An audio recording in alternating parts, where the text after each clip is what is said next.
Eh bien, bonjour à toutes et à tous, j'espère que vous allez tous et toutes bien. On se retrouve aujourd'hui pour un nouveau dossier de la Justice League sur le personnage de Alexandre Sartorius, voilà, alias le Docteur Phosphorus, qui va apparaître évidemment dans Créature Commando en décembre 2024. Alors, on va passer tout de suite à la création du personnage. Le Docteur Phosphorus est apparu pour la première fois dans le Detective Comics numéro 469 en mai 1977, créé par le dessinateur Walt Simonson et le scénariste Steve Englehart. Voilà. Tout simplement, il n'y a pas grand chose à dire, évidemment, dessus. Alors, on va passer tout de suite à l'histoire du personnage.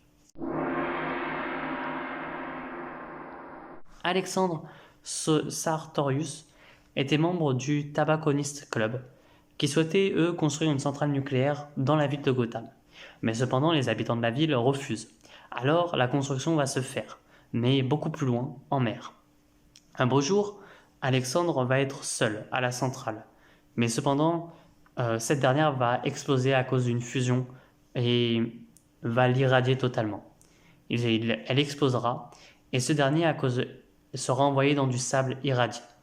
Le corps de Sartorius a été changé, sa peau brûlée à tout contact et son squelette apparaissant à travers sa peau.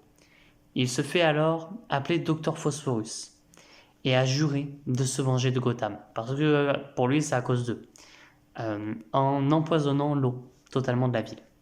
Évidemment, il sera stoppé par Batman, mais réussit à s'échapper.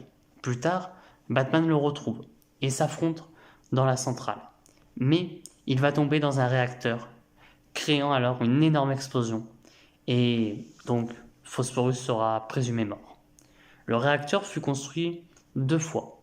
Une fois il va exploser, une autre fois ils vont réussir à le faire. Un groupe de manifestants a exigé que la centrale soit fermée, en raison des risques pour la sécurité. Mais Alexandre prépare quant à lui une attaque pour les empêcher. Lors d'un rassemblement, il crée une pluie chimique, mais cela sera contrecarré par Batman et Batgirl. Il fut arrêté et capturé. Phosphorus fut enfermé alors à Arkham pendant de longues années, jusqu'à ce que le lieu soit détruit par le nouveau Black Mask. De nouveau libre, il kidnappe Francine Langstrom pour attirer son mari dans un piège. Robert le localise et tente de s'échapper avec sa femme. Mais Alexandre attaque Francine, ce qui mit Robert dans un état de rage, le changeant en Man-Bat, sans qu'il use de son sérum. Ouais. Il se fit jeter à l'eau. Survivant, il sera attrapé par Ragman et Wildcat.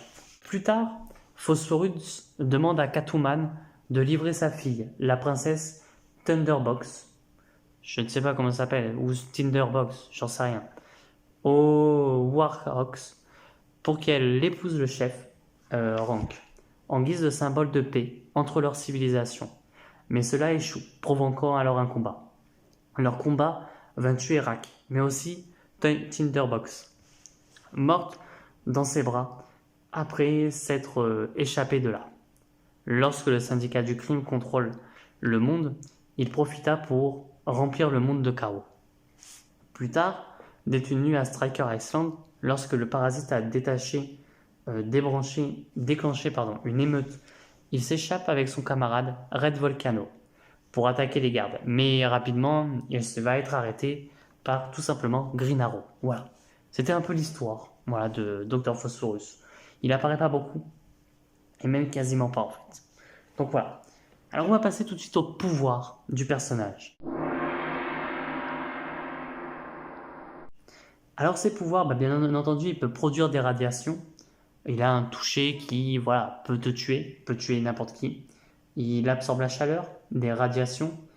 Euh, il peut projeter de l'énergie et il a une endurance surhumaine. Il a évidemment aussi des compétences en tant que leadership, une analyse tactique et des combats au corps à corps. Voilà. Mais aussi il a des faiblesses, dépendance aux radiations. Il a une maladie à cause des radiations et tout simplement un trouble mental. Voilà, tout simplement. On va passer maintenant aux apparitions médiatiques du personnage. Il apparaît dans la série animée Batman Beyond. Alors même si c'est pas vraiment lui, mais il va y apparaître en 1999 à 2001, dans The Batman de 2004 à 2008, et il va apparaître aussi dans Creature Commando, évidemment, en 2024, en décembre 2024. Il va apparaître aussi dans des films animés, The Lego Batman Movie en 2017, et aussi dans des jeux vidéo, notamment Scribblenauts Unmasked Adventure en 2011, et il apparaît mais sur des affiches cette fois-ci. C'est vraiment des affiches, c'est des easter eggs, hein. C'est pas il apparaît. Dans Batman Arkham Knight en 2015. Maintenant on va passer à l'acteur qui va jouer. Et cet acteur c'est tout simplement Alan Tudyk en 2024 qui va jouer le Docteur Phosphorus. Même si il y a toujours ce côté avec le fait que il y ait un second personnage dans Superman. Et est-ce que ça serait pas notamment lui, parce qu'apparemment ça serait Alan Tudyk qui apparaîtrait dans le film Superman. Donc potentiellement ça peut être ce dernier qui va apparaître évidemment dans Superman. Mais pour le moment il n'apparaît que dans Creature Commando, officiellement. On va passer maintenant aux comics, hein, même s'il n'y en a pas beaucoup énormément. Il apparaît dans le Catwoman New 52. Voilà, à 18 € chez Urban Comics. Rien de plus. Alors, on va passer tout de suite un peu à mon avis sur le personnage, mais ça va être très court aussi, je pense. En fait, ce personnage-là, il peut être très intéressant. Dans le sens où, et il y aura un autre personnage, je ne sais pas du tout si ça sera avant ou après, donc c'est avec Weasel qui a connu Firestorm. Et ben là, en vérité, ça peut être très intéressant de faire comme quoi le Dr Phosphorus a travaillé avec Martin Stein. Ça peut être très très intéressant de faire une sorte de tous les deux et tu changes un peu l'histoire du Dr Phosphorus. Tu fais comme quoi il a travaillé sur la fusion de Firestorm, mais que cette dernière a explosé et donc ça a créé Firestorm. Enfin un truc comme ça, tu vois, sans pour autant faire quelque chose de compliqué, enfin tu vois, parce que j'espère que dans Creature Commando, on va avoir le droit à justement les origin story des personnages. Je ne demande pas que, en sachant qu'il y en a 7 de personnages, qu'on ait les 7 épisodes avec de l'origin story. Mais j'aimerais cependant qu'on ait peut-être un épisode où tu vois, ils sont posés tranquilles, ils nous racontent un peu leur histoire, des brèves histoires, comment ils sont devenus ce qu'ils sont devenus, et qu'on nous lit le Dr Phosphorus.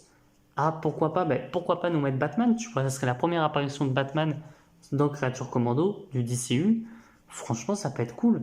Nous dire qu'il s'est battu contre Batman et Batgirl, tu vois, enfin, des trucs assez intéressants que ça peut être. Tu vois, nous intégrer déjà Batman et Batgirl, alors certes dans le Creature Commando, mais j'ai envie de te dire, écoute, on en est là, autant l'intégrer dans Creature Commando, pourquoi pas.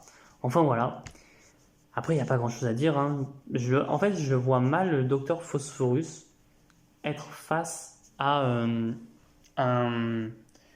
un Superman. Même si Superman peut être badass, je vois mal le Dr Phosphorus face à un Superman. Il pourrait le battre facilement, tu vois. Donc, j'espère en tout cas, tu vois, qu'on est, pourquoi pas, au pire des cas, il réapparaît dans le film Batman ou dans des films d'animation où, tu vois, on a un peu la jeunesse de Batman, où justement, là, il va apparaître dans le film d'animation, montrer qu'il s'est battu. Enfin, tu vois, des trucs assez intéressants à faire, je trouve. Mais voilà, il n'y a pas grand-chose à dire sur le personnage. Et j'espère vraiment qu'ils vont en faire quelque chose de bien. Pas très bien, ça va être le personnage qui va mourir dès le début. Mais j'espère qu'ils en feront quand même quelque chose de bien. Enfin voilà, il n'y a pas grand-chose à dire sur le personnage, à part ses pouvoirs qu'ils ont cheatés, je trouve, parce qu'ils pourraient rendre malade n'importe qui, etc., hein, grâce aux radiations. J'espère en voir un peu plus et j'espère que ça va être hypant, le DCU, etc. Enfin bref, sur ce, n'hésitez pas à vous abonner, à liker la vidéo, à partager. Et moi, je vous dis à très bientôt et à très vite pour de prochaines vidéos. Allez, ciao tout le monde!